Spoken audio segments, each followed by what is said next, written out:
మీరెప్పుడైనా ఆలోచించారా? మీ ప్రతి శ్వాస మధ్యలో ఒక గ్యాప్ ఉంటుందని? ఒక చిన్న బ్రేక్. మనం గమనించలేని ఆ ఖాళీ స్థలం? ఆలోచించండి. ఆ చిన్న గ్యాప్‌లో, ఆ ఖాళీలో మరణాన్ని మోసం చేసే రహస్యం దాగి ఉంటే ఏమవుతుంది? నమస్కారం స్నేహితులారా. ఈరోజు మనం ఏ రహస్యం మీద నుంచి పరదా ఎత్తబోతున్నామో అది ఇంటర్నెట్‌లోని ఖాళీ రూమర్ కాదు. ఇది 1930 సంవత్సరం విషయం. బ్రిటిష్ ఇండియా ఆ కాలం. ఆంగ్లేయులు మన భూమిని తవ్వుతున్న రోజులు. కానీ వాళ్లకు అక్కడ ఏదో ఒకటి దొరికింది. అది వాళ్ల హోష్ ఎగిరిపోయేలా చేసింది. ఒక అన్వేషణ. దాని నేరుగా సంబంధం దేవాదిదేవుడు మహాదేవుడితో.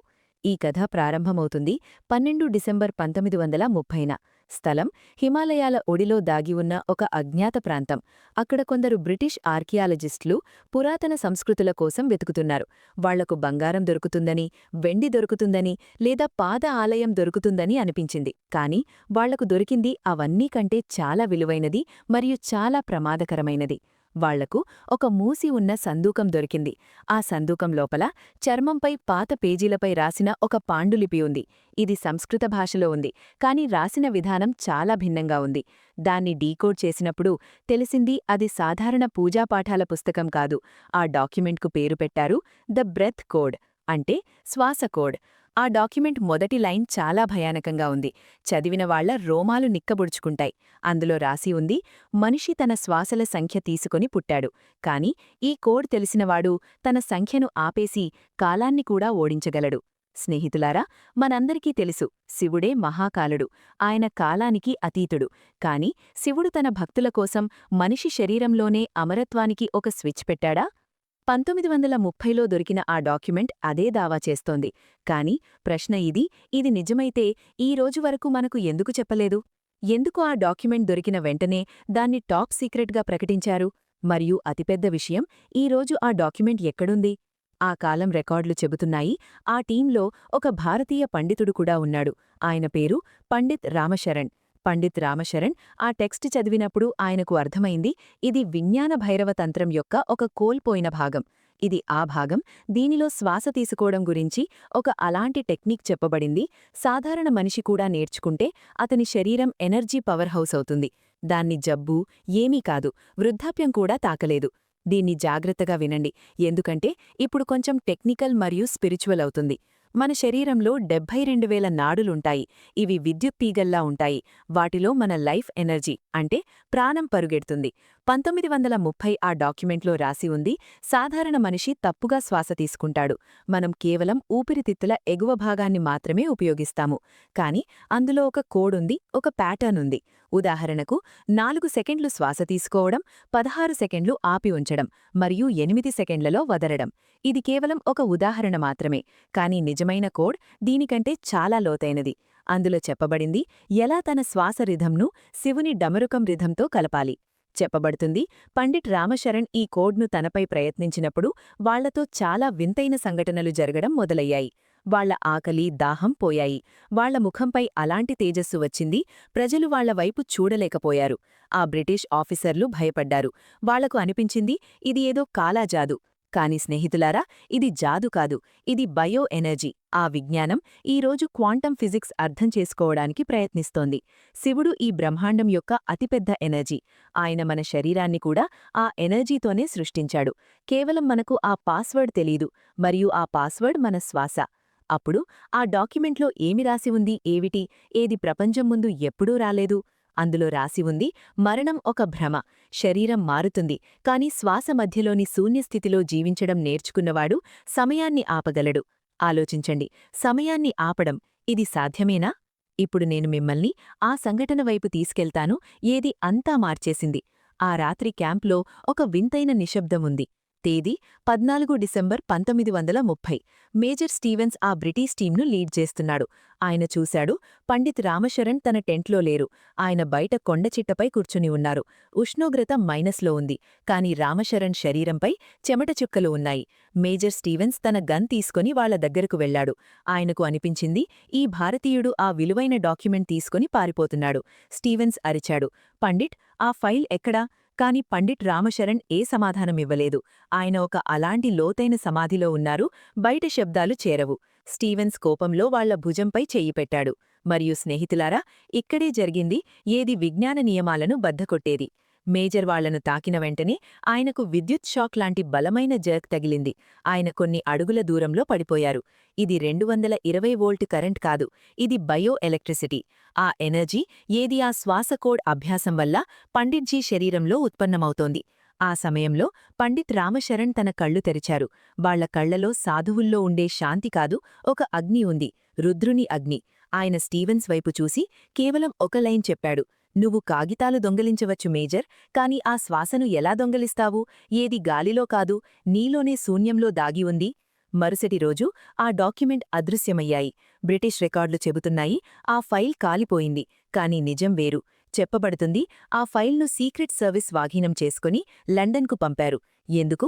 ఎందుకంటే వాళ్లకు భయం గులాం భారత ప్రజలకు తెలిస్తే, వాళ్ల పూర్వీకులకు అమరత్వం మరియు అపార ఎనర్జీ విజ్ఞానముందని తెలిస్తే వాళ్లను గులాంగా ఉంచడం అసాధ్యమవుతుంది.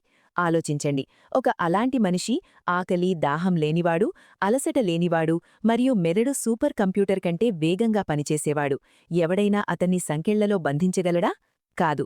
కాబట్టి ఆ జ్ఞానాన్ని దబ్బేశారు. కాని వాళ్లు ఇది మరిచిపోయారు. సత్యాన్ని ఫైల్స్లో బంధించలేం.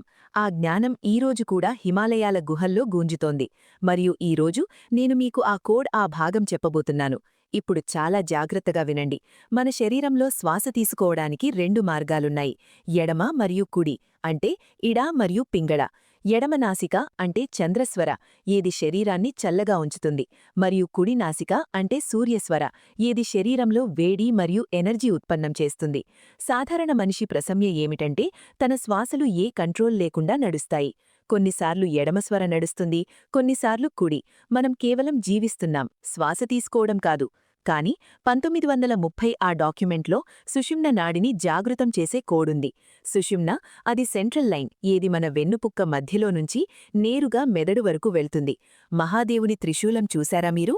ఆ 3 లైన్లు ఇవే: ఇడ, పింగళ మరియు మధ్యలో సుషుమ్న. ప్రాణవాయువు అంటే మీ శ్వాస పక్కల నుంచి తప్పి నేరుగా మధ్యనాడిలో ప్రవహించడం మొదలైతే అప్పుడు సమయం ఆగిపోతుంది. ఆ డాక్యుమెంట్లో రాసి ఉంది, శ్వాస బయటికి వెళ్లకుండా, లోపలికి రాకుండా, మధ్యలో ఆగిపోతే అదే ఆ క్షణం నువ్వు మరణదాయరా నుంచి బయటపడతావు. దీన్ని కేవల కుంభకం అంటారు. స్నేహితులారా, మీరు ఎప్పుడైనా గమనించారా? మీకు చాలా కోపం వచ్చినప్పుడు మీ శ్వాస వేగంగా అవుతుంది. మీరు భయపడినప్పుడు శ్వాస అడ్డుపడుతుంది. మరియు మీరు చాలా లోతైన ధ్యానంలో లేదా సుఖంలో ఉన్నప్పుడు శ్వాస చాలా నెమ్మదిగా అవుతుంది. దీనర్థం స్పష్టం: మీ శ్వాస రిమోట్ కంట్రోల్ మీ మనసు దగ్గర ఉంది. కానీ శ్వాసకోడ్ దీనికి విరుద్ధంగా నేర్పిస్తుంది. మీరు శ్వాసను కంట్రోల్ చేస్తే మనసు ఆటోమేటిక్గా కంట్రోల్ అవుతుంది. మరియు మనసును జయించినవాడే నిజమైన విజేత. ఆ డాక్యుమెంట్లో ఒక టెక్నిక్ గురించి ప్రస్తావన ఉంది. దాన్ని శివస్వరోదయ అంటారు. దీనిలో చెప్పబడింది, రోజులో ఏ సమయంలో ఏ నాసిక నుంచి శ్వాస తీసుకోవాలి, బ్రహ్మాండ ఎనర్జీతో సింక్ అవ్వడానికి. కాని అతి ప్రమాదకరమైన మరియు పవర్ఫుల్ భాగం ద డెడ్ జోన్. అవును, ద డెడ్ జోన్. వైజ్ఞానిక భాషలో దీన్ని హైపాక్సియా అంటారు. కాని యోగ భాషలో ఇది సమాధి మొదటి మెట్టు. మీరు శ్వాసను బయటికి వదిలినప్పుడు మరియు దాన్ని మళ్లీ లోపలికి తీసుకోవడానికి ముందు ఉండే ఆ ఖాళీని పెంచడమే ఈ కోడ్ నిజమైన ఉద్దేశ్యం. శ్వాస వదిలారు, ఆగారు, 1 సెకండ్, 2 సెకండ్లు, 3 సెకండ్లు. ఆ ఖాళీ ఏదైతే ఉందో అదే శివుడు, అదే శూన్యం. ఆ ఖాళీలో మీ ఆలోచనలు లేవు, మీ అహంకారం లేదు. మరియు అహంకారం లేకపోతే మరణం ఎవరికి వస్తుంది? మరణం శరీరం మరియు అహంకారానికి వస్తుంది, చైతన్యానికి కాదు. పండిత్ రామ్ శరణ్ ఆ రాత్రి మేజర్ స్టీవెన్స్కు ఇదే అర్థం చేయడానికి ప్రయత్నించాడు. ఆయన చెప్పాడు, మేజర్, నువ్వు ఖాళీ గాలి అని అనుకుంటున్నావు, అది నిజంగా ప్రాణం. మనం గాలి తినడం లేదు, మనం ప్రాణం తాగుతున్నాము. ఈరోజు ఆధునిక విజ్ఞానం కూడా ఈ విషయాన్ని అంగీకరిస్తోంది. మీరు విమ్ హాఫ్ లాంటి వాళ్ల పేరు విన్నారా? ఎవరు మంచులో గంటల తరబడి కూర్చుంటారు? వాళ్ళేమి చేస్తారు? వాళ్లు కూడా శ్వాస ఇదే ప్యాటర్న్ ఉపయోగిస్తారు. కాని మన ఋషులు, మన మహాదేవుడు ఈ జ్ఞానాన్ని వేల సంవత్సరాల క్రితమే ఇచ్చాడు. 1930 ఆ పేజీలు కేవలం ఒక ఆధారం. జ్ఞానం మన రక్తంలో ఉంది. కాని ఇక్కడ ఒక హెచ్చరిక ఇవ్వడం చాలా అవసరం. ఆ డాక్యుమెంట్ చివరి పేజీపై ఎరుపు ఇంకుతో ఒక హెచ్చరిక రాసి ఉంది. అందులో రాసి ఉంది, ఈ కోడ్ బలహీన హృదయం ఉన్నవాళ్ల కోసం కాదు. సన్నాహం లేకుండా ఎవడైనా తన ప్రాణ ఎనర్జీని బలవంతంగా సుషుమ్నలో ఎక్కించడానికి ప్రయత్నిస్తే అతని నర్వస్ సిస్టమ్ కాలిపోవచ్చు. అతను పిచ్చివాడవ్వచ్చు. ఎందుకంటే మన శరీరం 440 వోల్ట్ కరెంట్ తట్టుకోవడానికి తీసుకోవడానికి తయారు కాలదు. మరియు ఈ ఎనర్జీ దానికంటే చాలా బలమైనది. కాబట్టి గురువు అవసరం. కాని ఈరోజు కాలంలో మన దగ్గర ఆ గురువు లేకపోతే మనం ఏమి చేయాలి? మనం ఈ జ్ఞానం ప్రయోజనం తీసుకోలేమా? తీసుకోవచ్చు. మరియు దాని మార్గం కూడా ఆ కోడ్లోనే దాగి ఉంది. అప్పుడు స్నేహితులారా, ఆ మార్గం ఏమిటి? ఆ సీక్రెట్ను మనం ఇప్పుడే మరియు ఇక్కడే డీకోడ్ చేద్దాం. మీరు ఎక్కడ కూర్చున్నారో కేవలం మీ వెన్నెముకను నిటారుగా చేసుకోండి. 1930 ఆ డాక్యుమెంట్ సారాంశం ఒక చాలా సరళమైన కానీ శక్తివంతమైన అభ్యాసంలో ఉంది. దీన్ని నాడీ శోధన అడ్వాన్స్ లెవెల్ అంటారు. కాని మనం దీన్ని శివబీట్ అందాం. జాగ్రత్తగా వినండి. బ్రహ్మాండంలో ప్రతి వస్తువు ఒక రిథంలో ఉంది. భూమి తిరుగుతోంది, గుండె కొట్టుకుంటోంది. మీరు మీ శ్వాసను ఆ రిథంతో కలపాలి. రేషియో 1:4:2. అంటే మీరు 1 సెకండ్ శ్వాస తీసుకుంటే దాన్ని 4 సెకండ్లు ఆపి ఉంచండి మరియు 2 సెకండ్లలో బయటికి వదలండి. కానీ ఆగండి. కేవలం సంఖ్యలు లెక్కించడం వల్ల ఏమీ జరగదు. నిజమైన ఆట విజువలైజేషన్, అంటే భావన చేయడం. మీరు శ్వాస లోపలికి తీసుకున్నప్పుడు భావించండి, ఒక తెల్లని కాంతి, ఒక విద్యుత్ మీ వెన్నెముక క్రింది భాగం నుంచి పైకెక్కుతోంది. మీరు శ్వాసను ఆపి ఉంచినప్పుడు కుంభకంలో భావించండి, ఆ కాంతి మీ నుదురు మధ్యలో, అంటే మీ మూడవ కన్ను థర్డ్ ఐపై ఆగిపోయింది. అక్కడ ఒక పేలుడు జరుగుతోంది, ఎనర్జీ పేలుడు. మరియు శ్వాస బయటికి వదిలినప్పుడు భావించండి, ఆ ఎనర్జీ మీ మొత్తం శరీరంలో వ్యాపిస్తోంది. మీ ప్రతి సెల్ను, ప్రతి కణాన్ని కొత్తగా చేస్తోంది.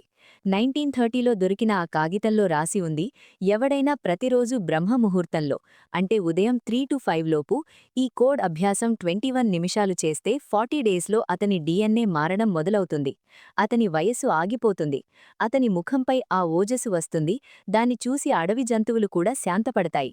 మీకేమనిపిస్తోంది? మన పూర్వీకులు 100-150 సంవత్సరాలు ఏ జబ్బు లేకుండా జీవించారు.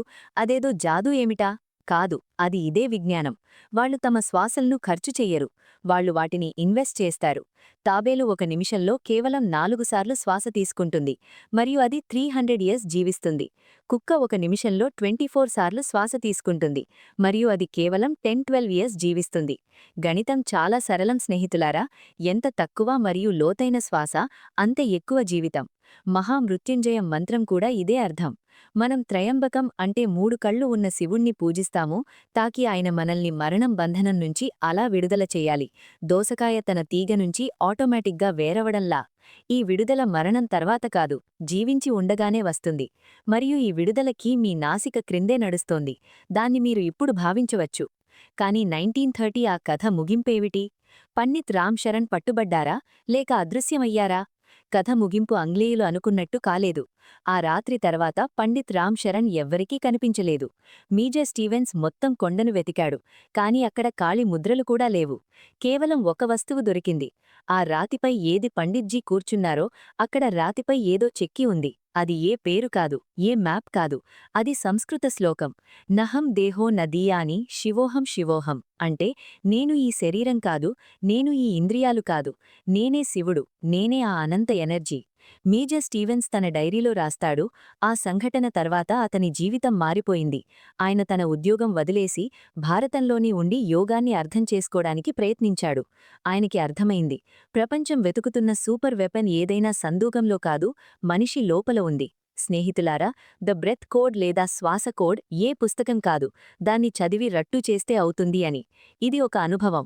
ఈరోజు ప్రపంచం మనల్ని భయపెడుతోంది. మహమ్మారులు, యుద్ధాలు, ఒత్తిడి, ప్రతిచోటా మరణం భయం. కాని శివుని ఈ కోడ్ అర్థం చేసుకున్నవాడికి భయం అస్తిత్వం లేదు. మీ ఊపిరితిద్దులు కేవలం గాలి పంపు చేసే మెషీన్ కాదు, అవి బ్రహ్మాండంతో మాట్లాడే యంత్రం. మరోసారి మీరు శ్వాస తీసుకున్నప్పుడు గుర్తుంచుకోండి, మీరు కేవలం ఆక్సిజన్ తీసుకోవడం లేదు, మీరు సాక్షాత్ మహాకాలుని ప్రసాదం స్వీకరిస్తున్నారు. ప్రయత్నించండి. ఈ రోజు నుంచి మీ శ్వాసలపై పహరా పెట్టండి. వ్యర్థ శ్వాసలు ఖర్చు చేయకండి. కోపంలో, జ్వలంలో, ద్వేషంలో మీ వయస్సు తగ్గించకండి. లోతైన శ్వాస తీసుకోండి, దాన్ని ఆపి ఉంచండి. ఆ శూన్యాన్ని, ఆ శివుణ్ణి మీలో భావించండి. ఎందుకంటే చరిత్ర సాక్షి.